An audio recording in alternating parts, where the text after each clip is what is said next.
Hi everyone and welcome to today's session. Today's session is going to be based around what I call four components of business. So the four components of businesses are leads, service, sell and maintain. They all work around in a circle. So you go from leads, service, sell to maintain, and it goes round like so. So the four components: leads, potential customers; service, what you're providing them; sell, how do you take their money in a sense; and maintain, how do you maintain them. But then how do you maintain your customers to then refer you new customers to become leads again? That's my four components of business. For a personal training point of view, that's always where I've sort of led my routine and led my sort of business structure. So how do I get leads from personal training? Do I go out on the street like the membership team does and sort of get them in on free day passes, etc.? How do I get them in? Do I use the people on the gym floor, friends, family, connections from there, networking? How do I get them leads to actually come in? Throughout time, there's been a lot of stuff what I've done in the future, in the past, sorry. So the main thing what I used to do, I used to be someone who was always on the gym floor. I'd be the person who everyone could go to. If they needed any help or support, I'd be on the gym floor, I'd spot them, I'd tidy up, I'd be that sort of person that everyone knew me in the gym.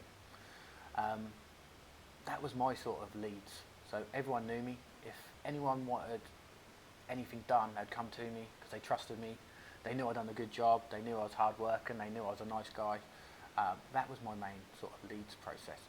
If I'm looking at leads now, I'd look at it a little bit differently. I'd look at multiple marketing sources rather than the fact that I just relied on everyone knowing me.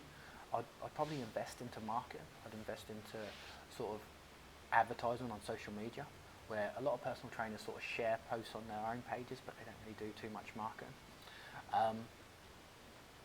And they're the sort of ways how I'd look to get leads into this sort of gym industry.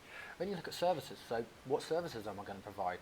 I call it I don't call it, but everyone calls it a money funnel. So we sort of look at what do I provide someone for free, what do I sell for big money, what do I sell for little money.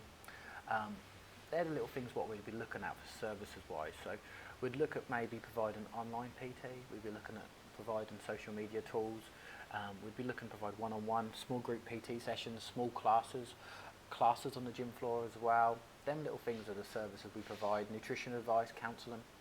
I know that when I say counselling you have to be qualified and professional, there's other stuff, but what you find is 75% of your customers will be there for you for counselling. It's a personal training session. It's personal and it's training.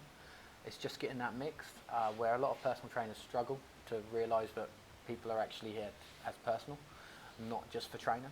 I found it a little bit tricky at the start, especially when I was 19. When I was 19, I really struggled with personal training because I couldn't understand why someone was paying me to talk to him. I was like, come on, we need to train. When they were like, no, let's go take a seat. I've had a stressful day today. Let's go have a coffee. I'm like, nah, but you're paying me to train you. It wasn't. He was paying me to be a personal trainer. He was paying for me to listen to him and train him at the same time. He'd had a stressful day. So yeah, it's one of them moments where you've got to make sure you get that balance. Working from services, we also work to sell. So how do we sell personal training? Big struggle with personal trainers these days, where they don't really know how to sell the self. They haven't got a lot of confidence. So what they do, they sort of hum and ha around it. And the one thing what people, when they're buying something, they want confidence. They want a bit of certainty. If you go buy a car and it's going to cost this much money, and your salesman is like, oh, I don't know if you really want to buy this car. He puts doubt into your own mind, let alone the fact that you're going to spend a certain amount of money on something.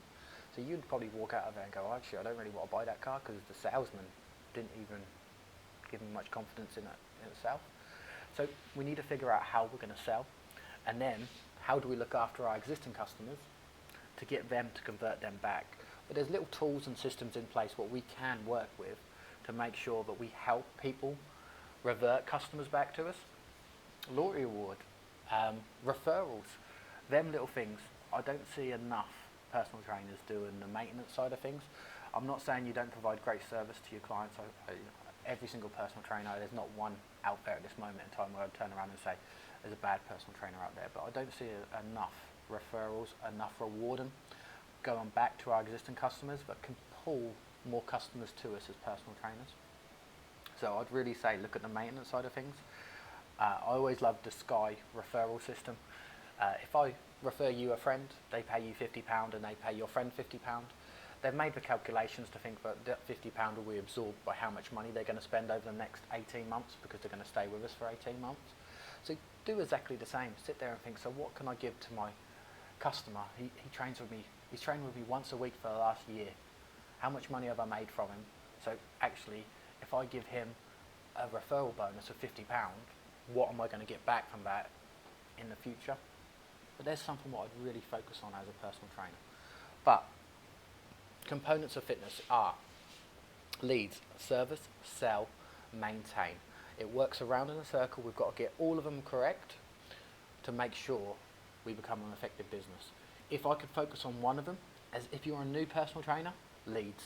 You need to get as much leads through the door as possible. Because when I was new and I was becoming a personal trainer, leads are the main important thing. Because what it does, it actually gave me relevance to what I needed to learn as a personal trainer. I read book after book. I was on YouTube. I was watching this. I was watching that. I was doing audiobooks walking to work, trying to learn as a new personal trainer because I was in a gym with really good personal trainers. And the one thing what I had to do is raise my game really quick. The best way I done it was by getting bums in seats, implementing what I learned from them clients, learning from my clients to actually make myself a better personal trainer. So much quicker than me trying to read books and trying to watch stuff. It was actually experience, and that made me a very good personal trainer. Thank you for watching today's video. If you liked, please subscribe, and if you want to see any more videos, please press the notification bell. Thank you and have a good day.